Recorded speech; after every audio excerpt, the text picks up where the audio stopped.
Palo Santo, known in ancient traditions to keep away the coronavirus. Actually, I don't think that's true. It doesn't even do anything for your energy. But I will smell like a man later when it comes to FaceTime, my Tinder date.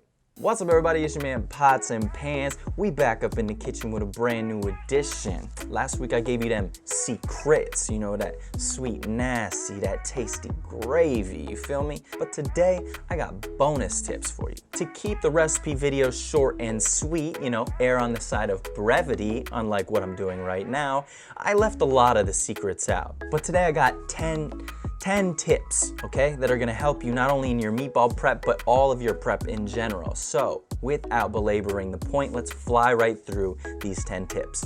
Tip number 1, do a taste test. The absolute worst thing that you could do is to prepare every single meatball just to find out that they suck. They taste like trash. You don't want your meatballs to be bland. Sure, you can add some salt when you're done, but they're not nearly gonna have the same amount of flavor depth as they would if you would have done it beforehand. So once you're done mixing up your force meat, you know, put a little baby ball to the side. Cook that, taste it, and adjust your seasonings based off of that tiny little sample size. When I made these meatballs for that episode, I originally had 15 grams of both ginger and lemongrass in the mix. But once I tasted it, I realized I needed to double it, and it also needed some more salt. If I didn't do that, they would have just came out more on the bland side. Tip number 2, weigh out your meatballs. Now, I highly doubt that your Italian grandmother would break out a gram scale, and she probably wouldn't approve of you doing so either, but hey, she's gonna die soon anyway, right? Oh, yikes.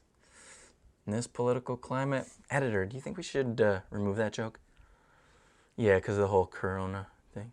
Oh, I'm editing these.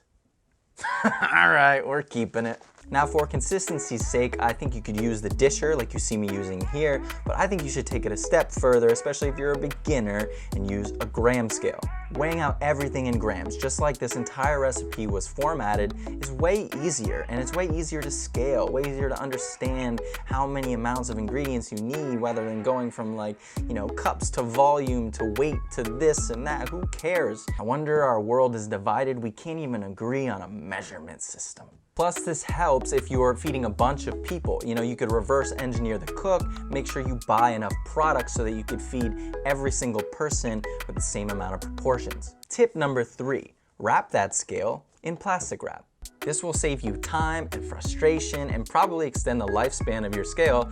Very important here. Just make sure when you're doing this that the plastic wrap isn't so tight that it's exerting force on the scale, because then all your measurements would be wrong and you're gonna feel like a huge turd. Tip number 4, use an assembly line format. Now, pretty much everything in a kitchen should be prepped using this format, and it's no different for your meatballs. Put simply, instead of weighing one meatball out at a time and then forming it, and then weighing the second meatball out and forming it, you go all the way through and weigh each meatball out first. Then you go back and start the forming process. Tip number 5, beat your meat.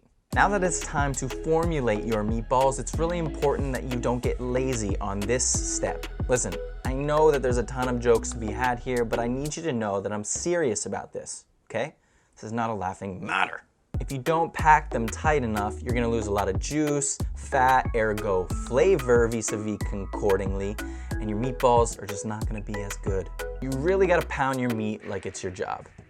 Fortunately for many of you, you've been home for 2 weeks quarantined and you've got a lot of practice. For real though, put some good force into this. Smack each one between your hands to remove as many air pockets as you can, leaving you with tighter, more juicy balls. Ha, ha, ha. Tip number 6, use water on your force meat.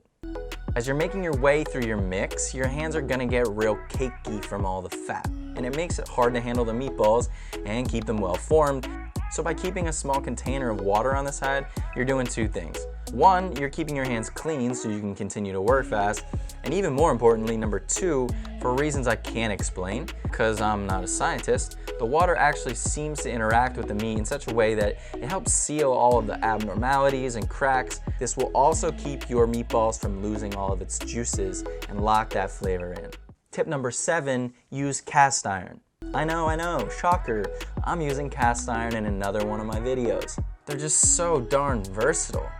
A well-seasoned cast iron pan is non-stick, it's gonna allow you to get more color on your meatballs, and it's got high enough sides to braise the meatballs in as well, which this recipe called for.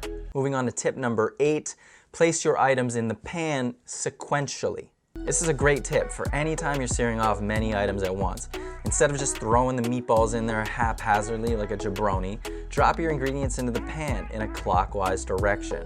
This way, you know which ones went in first, and they should all continue to cook in a sequential order. As you go through one by one, they should all be ready to flip one after another. We're almost done here. Tip number 9, one pan, one flavor. If I'm being honest, chefs aren't foreign to the concept of making a lot of dishes dirty, you understand? But if at all possible, stick to one pot or pan if you can. Oh sweet, I'm Dr. Seuss. If we were making 500 meatballs for a party, it would certainly make more sense to throw them on sheet trays and cook them in large batches in the oven. You could even do that for small cooks, you know, if you're not comfortable with cooking at high temperatures, but you can't make a sauce in a sheet tray. Well, I'm sure that you could, but that would be breaking my number 1 rule when it comes to cooking, and that's don't be a nightmare. When at all possible, do things in one pan so that you're not losing any flavor along the way.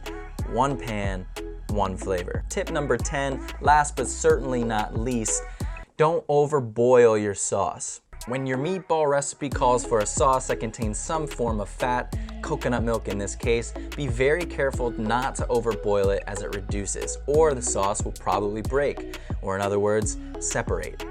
If I'm being perfectly honest, I broke the sauce when I made this video. Oh, don't judge me. You be the prep cook, the chef, the DP, director, cinematographer, lighter, gaffer, everything. Oh, TV show host. Mr. Perfect. I'm sorry for yelling. Quarantine, you know. Good news is, if your sauce breaks, you can save it. And in fact, I did for that video. But the bad news is, we're out of time for this episode. Savage. Listen, I will definitely cover that in a future video, okay? It's definitely one of the most important skills that every cook should have, and therefore it needs to be covered. But honestly, I've talked way too much for today, okay? So until next time, I hope this video helped you tremendously. I hope that you can apply it to your next meatball party or whatever you're prepping, as a lot of these do translate. As always, I deeply appreciate you guys watching, and I can't thank you enough for the support. Please subscribe, hit the bell notification if you want to see more of these videos. If you have any requests or questions, as always, drop those in the comments below. Until next time, I don't like saying goodbye, so I guess I'll just say thank you. Love and peace. Manokis. Chef out.